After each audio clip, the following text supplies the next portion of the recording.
안녕하세요, 교수입니다. 오늘은 분위기 있고 예쁘게 말하는 법이라는 주제로 함께 하겠습니다. 참 말도 이쁘게 한다. 그런 말이 절로 나오는 사람이 있죠. 그럼 어때요? 호감이 가는 거죠.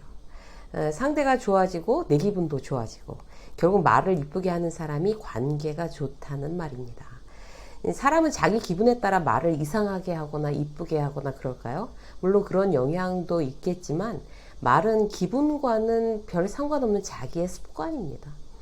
그래서 말습관, 말투라는 단어가 있죠. 내가 사람들과 잘 지내겠다, 좀 더 좋은 이미지로 나 자신을 어필하고 싶다라면 이 습관부터 바꾸는 것이 가장 가성비가 좋습니다. 술 사주고 밥 사주고 친해지려는 그런 것보다 내 말습관을 바꾸는 게 우선이거든요. 10번 밥 사주고 한 번 말실수하면 정말 오만정이 다 떨어지는 것이 인간관계입니다. 그래서 오늘은요, 이쁘게 말하는 습관 몇 가지를 아주 클래식 버전으로 그렇게 훈련해 보도록 하겠습니다. 첫 번째, 표현에 인색하지 않습니다. 표현에 인색하지 않는 거 어떤 거 있을까요? 무엇보다도 기본에 충실한 거 있겠죠. 기본부터 먼저 말씀드려 볼게요. 나는 뭐 성격이 원래 무뚝뚝해서 혹시 난 그런 말 잘 못해, 이렇게 자신을 아예 단정시켜버리는 그런 경우가 있잖아요. 이렇게 되면 관계에 있어서 발전이 거의 없다고 볼 수 있습니다. 나는 그런 사람으로 내가 이미 나를 치부해 버렸으니까 우리 관계는 그런 관계야. 아주 박제를 해버리는 거죠. 그래서 용기를 내는 게 중요해요. 내 성격과 관계없이 나는 이제 표현에 인색하지 말아야지, 기본에 충실한 표현 세 가지만 이제 다른 거 없이 이 세 가지만 우선 꼭 지키자라고 해도 대단히 평균 이상 레벨로 올라설 수 있는 거죠. 일단 사람을 보면 신입사원이라고 하더라도 내가 먼저 인사하는 거예요. 무조건 누구를 봐도 내가 먼저 인사. 그게 원칙인 거죠. 이게 제일 가성비가 좋고 쉬워요. 그리고 고맙다는 말 자주 하는 거예요. 여러분들 가족들한테 고맙다고 하세요? 밥상 앞에서 맛있게 밥 먹고 음식을 만들어준 가족한테 진짜 이렇게 맛있는 거 만들어줘서 너무 고마워 라고 우리가 얘기 안 하는 경우가 많잖아요. 맛있다고는 하지만 어찌 보면 우리는 고맙다는 말이 참 인색해요. 자료 가져다 준 후배한테 그걸 당연히 가져와야지, 내가 직장 상사인데, 이렇게 생각하지 말고 고맙습니다 이러는 거. 거래처에 대해서 자세히 알려준 선배한테 고맙습니다 이렇게 끝낼 게 아니라 시간 내주시고 덕분에 이런 도움이 크게 됐습니다, 이렇게 좀 더 자세한 감사의 표현, 이걸 하는 거, 이게 진정성이 느껴지죠. 사람과의 관계는 아주 사소한 성이라고 정의할 수 있습니다. 또 하나는 뭘까요? 인색하면 안 되는 표현. 세 번째, 여러분들이 이상하는 바와 같이 미안해 라고 하는 거. 죽어도 미안하다는 말을 못하는 경우가 있어요. 특히 직장 상사, 자기가 착각해서 완전 짜증냈어요. 아니면 아니라고 말을 하지 이 사람아. 사람을 더 열받게 하냐? 이러면서 더 막 화내는 사람들이 있어요. 대단히 미숙한 태도죠. 이쁜 말투는 사실 단순해요. 미안하다고 해야 할 상황에서 얼른 진심을 다해서 미안하다고 말하는 거예요. 이런 원칙이 있는 사람과 없는 사람, 대단히 일단 기본부터 레벨 차이가 나는 거죠. 자, 표현에 인색하지 않으려면 이제 그 기본에 충실해야 되고, 두 번째 어떤 걸까요? 따뜻한 말투라야 해요. 누군가의 실수나 실패를 대했을 때 뭐라고 말하는지가 굉장히 중요합니다. 별 큰 실수 아니면 뭐 흔쾌히 괜찮다고 말해주는 것도 원칙으로 삼아 놓으면 나한테 굉장히 유리해지는 거죠. 예를 들어서 뭐 대세에 지장 없어요. 그런 타인의 실수들 있잖아요. 약속했는데 늦게 왔어. 막 그 사람은 미안해서 죽으려고 그래. 그런데 나는 카페에서 노트북으로 일하고 있었어요. 아니면 사무실에서 그냥 일하고 있었어요. 사무실 오기로 했으면. 뭐 오히려 좋아. 이거 다 했어. 보고서 다 끝냈는데 뭐 괜찮아. 네가 커피 사면 돼. 뭐 이렇게. 이렇게 하면 돼요. 따뜻한 말투. 회사에서도 누군가 실수해서 풀이 팍 죽어 있는 거예요. 김대리가 거래업체랑 전화통화를 했는데 서로 다르게 이해하고 있어서 이쪽은 팀장급만 참석하면 되는 미팅인 줄 알고 저쪽은 사장도 나와야 되는 미팅인 줄 알아서 스케줄이 이상하게 꼬인 거예요. 그러면 진행한 사람은 난감하고 또 직장 상사한테 완전히 욕먹는 거죠 뭐. 김대리가 풀이 팍 죽어 있으면 선배들은 주로 뭐라고 할까요? 아휴, 내가 너는 언제 한번 사고 칠 줄 알았다 뭐 이러고 지나가요. 전화를 어떻게 했길래 그렇게 엉뚱하게 서로 이해하고 있냐? 회사가 장난이냐? 막 이러면서 또 핀잔 주고 놀리고 비판해요. 그런데 괜찮아. 나도 그런 적 있어. 이제부터 잘하면 돼. 이리 와봐. 미팅 때 확인해야 되는 매뉴얼을 아예 책상 앞에 잘 보이는데 붙여놓으면 어때? 아니면 네 다이어리 맨 앞에다 붙여놔. 익숙해질 때까지. 이거 한 장 프린트해서 붙여놓으면 도움 될 거야. 이렇게 위로와 보완 방법을 함께 제시하는 선배. 이런 선배가 제대로 된 선배라고 할 수 있죠. 세 번째, 감정적으로 말하지 않습니다. 열받으면 언성을 높이거나 사나운 말투가 되는 사람들 있죠. 그리고 착각하는 게 자기가 소리를 지르면 카리스마 있다고 생각하거나 기선을 제압할 수 있다고 여기는 거예요.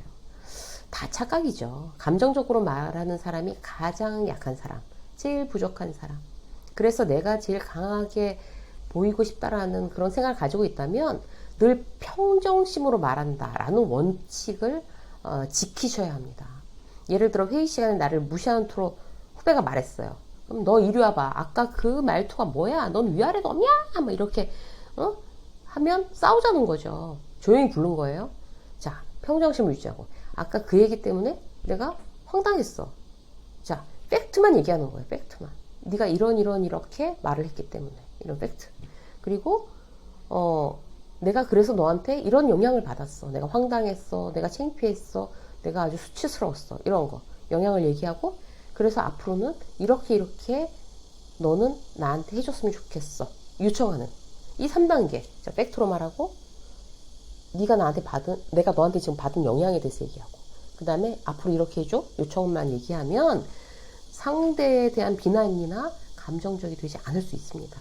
감정적으로 말하지 않는 거 대단히 중요하고 이를 위해서는 어떤 갈등의 요소가 있을 때 지금 말씀드린 3가지 원칙을 지킨다. 여러분 꼭 기억하셨으면 좋겠어요. 자, 분위기 있게 이쁜 말투는요. 2번째, 쓸데없는 이야기를 하지 않는 거예요. 문장에 쓸데없는 이야기를 하지 않으려면 자, 첫 번째, 추임새가 많지 않은지 한번 생각해 보세요. 내가 말이야, 아니 글쎄 있잖아. 이런 식으로 문장을 시작하는 습관 일단 걷어내셔야 돼요. 2번째, 듣기 위주라는 원칙이에요. 그래야지 내가 쓸데없는 이야기를 안 할 수가 있죠. 듣기 위주. 자, 나의 대화법엔 듣기 위주다. 이런 거. 기본 태도가 아주 중요하죠. 내가 말을 하겠다라고 생각하는 사람과 듣겠다라고 생각하는 사람의 말의 분량은 굉장히 달라지죠. 분량이 많아지면 쓸데없는 얘기도 분명히 들어가는 거예요. 그래서 나는 말하기보다 듣기를 좋아해 라는 기준을 가져가면 쓸데없는 이야기를 줄일 수가 있습니다. 자, 3번째, 쓸데없는 이야기 하지 않으려면요, 즉답을 하지 마세요. 이거 어떤 의미예요? 감정적으로 결정하거나 생각 없이 말해서 내가 내 말에 넘어지지 않는다는 거예요. 어떻게 생각하면 이제 감정적으로 그 자리에서 결정하는 말이 필요 없는 말일 확률이 아주 높아요. 예를 들어 볼게요. 후배가 A라는 선배에게 이번 동문 후배들한테 선배와의 대화 시간 10월에 꼭 출연해 주세요 라고 부탁했어요. 그럼 그러지 뭐. 자기 스케줄이나 이런 거 챙겨보지 않고 그냥 대충 아무 생각 없이 즉석에서 yes 라고 하는 그 yes가 쓸데없는 말이 될 수 있다는 거예요. 이럴 때 어떻게 해야 돼요? 그런 행사가 있구나. 내가 스케줄이랑 상황을 먼저 체크하고 내일이나 모레쯤 전화 줄게. 이렇게 되면 쓸데없는 이야기를 피할 수가 있죠. 실수할 확률이 없어지는 거죠. 분위기 있게 예쁘게 말하는 거 3번째, 명확하게 말하는 겁니다. 사실 이게 제일 이쁘게 말하는 거죠. 아무리 목소리가 좋아도 표정이 좋아도 태도가 공손해도 글쎄요 그런 것도 같고 뭐 저는 다 괜찮은데 이런 식으로 애매하게 말을 한다면 상대는 답답하고 계속 이야기를 이제 이어나가고 싶지 않습니다. 그래서 정확하고 명쾌하게 이야기하는 것이 무엇보다 중요하다고 할 수 있죠. 특히 누군가가 나한테 이제 부탁을 했을 때 거절하기 곤란하니까 애매하게 이야기하는 경우가 있잖아요. 근데 이 부분을 제일 조심하셔야 돼요. 애매하게 거절하면 상황을 피할 수 있을 거라 생각하는데요. 상대에 따라서 더 상처받거나 관계에 악영향을 줄 수 있습니다. 거절 자체가 관계를 깨진 않아요. 그 방법이 관계를 깨는 거예요. 그래서 글쎄 와이프한테 물어봐야지 뭐. 내가 아나. 내가 연락 한번 하지 뭐. 이러면서 이렇게 막 그냥 구렁이 담 넘어가다 이렇게 흐리면 안 된다는 거예요. 지금은 내 상황이 그걸 구입하기 힘들 것 같아. 미안해. 안 되겠어. 차라리 이렇게 분명하게 이야기하는 것이 낫다는 거죠.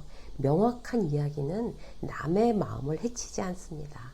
오늘은요, 굉장히 클래식 버전으로 아주 분위기 있게 예쁘게 말하는 법에 대해서 3가지 원칙 말씀드렸어요. 여러분들께서 이미 다 알고 있는 것처럼 느껴져도 내가 이 실생활에 정말 이대로 말하고 있는지를 다시 한번 리마인드 하시고 다시 나 스스로를 더 예쁘게 말하는 방법으로 셀프 트레이닝 하시면 좋은 결과가 있을 거라고 확신합니다.